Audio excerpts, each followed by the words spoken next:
ಮಸೀದಿಯ ಆವರಣದಲ್ಲಿ ಜೈ ಶ್ರೀರಾಮ್ ಘೋಷಣೆ ಕೂಗುವುದು ಹೇಗೆ ಅಪರಾಧ? ಇದು ಸುಪ್ರೀಂ ಕೋರ್ಟ್ ಕರ್ನಾಟಕ ಪೊಲೀಸರಿಗೆ ಕೇಳಿರುವ ಪ್ರಶ್ನೆ.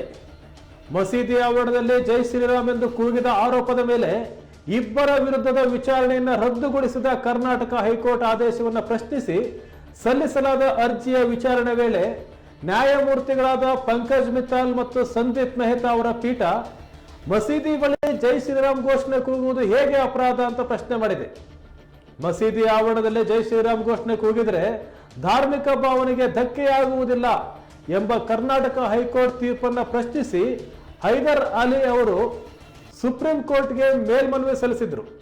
ದಕ್ಷಿಣ ಕನ್ನಡ ಜಿಲ್ಲೆಯ ಐತೂರು ಗ್ರಾಮದ ಕಡಬ ಮರ್ದಾಳ ರಸ್ತೆಯಲ್ಲಿರುವ ಬದ್ರಿಯಾ ಜುಮಾ ಮಸೀದಿ ಆವರಣಕ್ಕೆ ನುಗ್ಗಿದ್ದ ಕೀರ್ತನ್ ಕುಮಾರ್ ಮತ್ತು ಸಚಿನ್ ಕುಮಾರ್ ಜೈ ಶ್ರೀರಾಮ್ ಅಂತ ಘೋಷಣೆ ಕೂಗಿದ್ರು ಹಾಗೂ ಬ್ಯಾರಿಗಳನ್ನ ಶಾಂತಿಯಿಂದ ಬದುಕಲು ಬಿಡೋದಿಲ್ಲ ಅಂತ ಬೆದರಿಕೆ ಹಾಕಿದ್ರು ಅಂತ ಆರೋಪಿಸಲಾಗಿತ್ತು.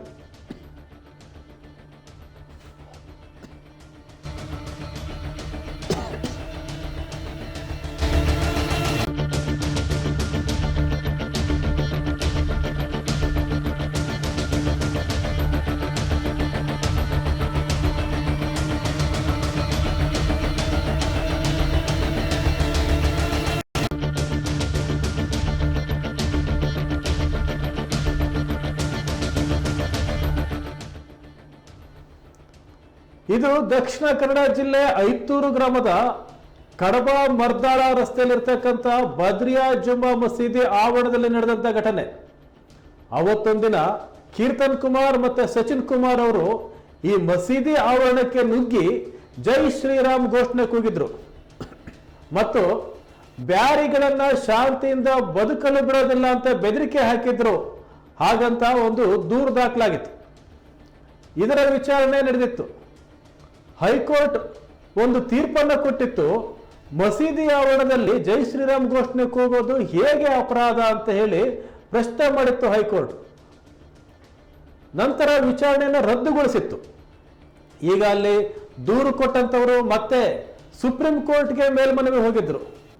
ಸುಪ್ರೀಂ ಕೋರ್ಟ್ನಲ್ಲಿ ನ್ಯಾಯಮೂರ್ತಿಗಳಾದಂತಹ ಪಂಕಜ್ ಮಿತ್ತಾಲ್ ಮತ್ತು ಸಂದೀಪ್ ಮೆಹ್ತಾ ಅವರ ಪೀಠ ಮತ್ತೆ ಅದನ್ನೇ ಪ್ರಶ್ನೆ ಮಾಡಿದೆ. ಮಸೀದಿ ಬಳಿ ಜೈ ಶ್ರೀರಾಮ್ ಘೋಷಣೆ ಕೂಗೋದು ಹೇಗೆ ಅಪರಾಧ ಅಂತ ಕೇಳಿದೆ. ಮಸೀದಿ ಆವರಣದಲ್ಲಿ ಜೈ ಶ್ರೀರಾಮ್ ಘೋಷಣೆ ಕೂಗಿದ್ರೆ ಧಾರ್ಮಿಕ ಭಾವನೆಗೆ ಧಕ್ಕೆ ಆಗೋದಿಲ್ಲ ಅನ್ನುವಂತ ಕರ್ನಾಟಕ ಹೈಕೋರ್ಟ್ ತೀರ್ಪನ್ನು ಪ್ರಶ್ನಿಸಿ ಅರ್ಜಿದಾರ ಹೈದರ್ ಅಲಿ ಅವರು ಈ ಮೇಲ್ಮನವಿಯನ್ನು ಸಲ್ಲಿಸಿದ್ರು. ಈಗ ಇದಕ್ಕೆ ಸಂಬಂಧಪಟ್ಟಂತೆ ವಿಚಾರಣೆ ನಡೀತಾ ಇದೆ. ಮತ್ತೆ ಅದೇ ಪ್ರಶ್ನೆಯನ್ನು ಸುಪ್ರೀಂ ಕೋರ್ಟ್ ಕೇಳಿದೆ. ಮಸೀದಿ ಆವರಣದಲ್ಲಿ ಜೈ ಶ್ರೀರಾಮ್ ಘೋಷಣೆ ಕೂಗೋದು ಹೇಗೆ ಅಪರಾಧ ಅಂತ. ಕೀರ್ತನ್ ಕುಮಾರ್ ಮತ್ತೆ ಸಚಿನ್ ಕುಮಾರ್ ಅವರು ಮಸೀದಿಗೆ ಬಂದು ಬದ್ರಿಯಾ ಜುಮಾ ಮಸೀದಿ ಆವರಣಕ್ಕೆ ನುಗ್ಗಿ ಜೈ ಶ್ರೀರಾಮ್ ಘೋಷಣೆ ಕೂಗಿದ್ರು ಮತ್ತು ಬ್ಯಾರಿಗಳನ್ನ ಶಾಂತಿಯಿಂದ ಬಿಡೋದಿಲ್ಲ ಅಂತ ಬೆದರಿಕೆ ಹಾಕಿದ್ರು ಅಂತ ದೂರು ದಾಖಲಾಗಿತ್ತು. ಅದಕ್ಕೆ ಸಂಬಂಧಪಟ್ಟಂತೆ ಈಗ ವಿಚಾರಣೆ ನಡೀತಾ ಇದೆ.